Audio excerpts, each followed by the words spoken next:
Posterior root medial meniscus tears can be securely repaired using an all-suture anchor device. This method is potentially stronger and less problematic than the established tibial tunnel suture technique. We position the patient's knee in 90 degrees of flexion with ample space around the knee for the surgeon to work. To address a tight medial compartment, we have developed a magic point where the joint line and posterior tibial lines meet that allows a single point release of the medial compartment. Later on in the video, we'll show you what happens when you place a large needle here. Standard anterolateral viewing and anteromedial working portals are used. Arthroscopy reveals a normal ACL and PCL. The anterior fat pad is cleared away to give a good view of the medial compartment. The anterior medial meniscus is intact, but it's difficult to see the posterior horn and root. This is where the magic point comes in. A single application of a large needle to the previously marked magic point is more effective than blind pie crusting and reduces post-operative laxity. You can see there's a complete tear of the posterior root. A medial accessory portal is made to allow easier access to the posterior root and reduce iatrogenic cartilage injury.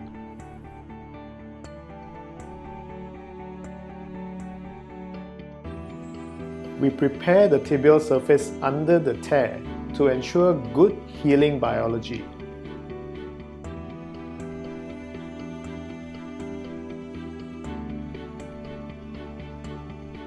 Small debris in the joint are removed.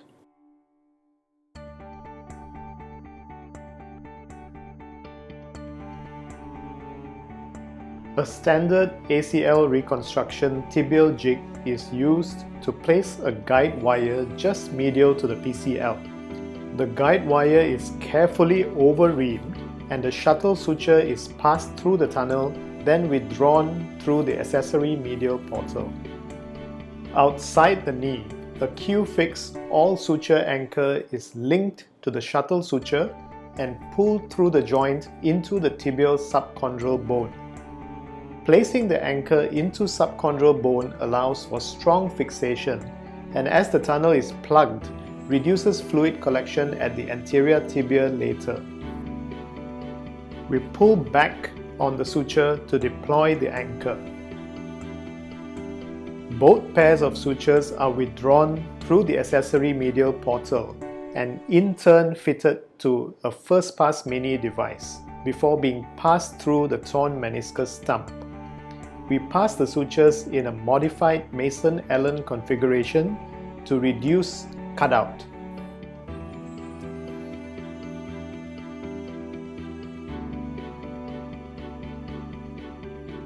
It's important to ensure any meniscal extrusion is reduced. The suture pairs are tied down to repair the meniscal root. We use a non-sliding overhand-underhand simple knot technique.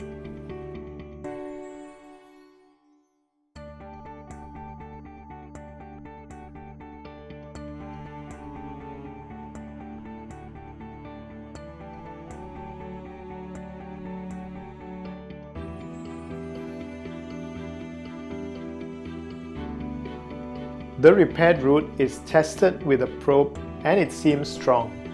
Early toe touch weight bearing can be allowed.